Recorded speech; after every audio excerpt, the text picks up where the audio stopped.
Welcome to Tollywood box office. ఈ రోజు మనం ది హోమ్ 2025 గురించి మాట్లాడబోతున్నాం.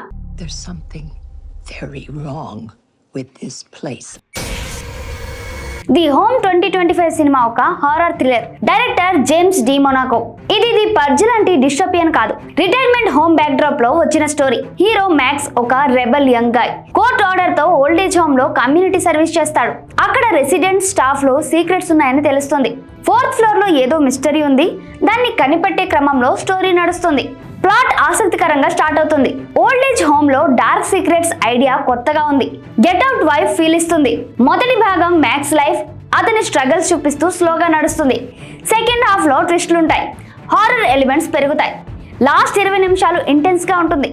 ఎండింగ్ కూడా షాకింగ్ గా ఉంటుంది. కానీ మిడిల్ లో కొన్ని సీన్స్ డల్ గా అనిపిస్తాయి.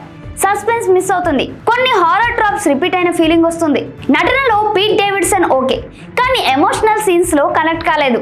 జాన్ గ్లోవర్, బ్రూస్ ఆల్ట్మాన్ లాంటి సీనియర్ యాక్టర్స్ బాగా చేశారు. సినిమాటోగ్రఫీ, బ్యాక్గ్రౌండ్ మ్యూజిక్ క్రిపీ వైబ్ ఇస్తాయి.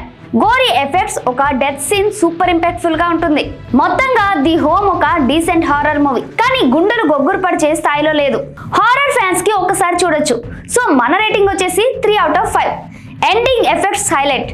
నెక్స్ట్ రివ్యూ కోసం stay tune to Tollywood box office.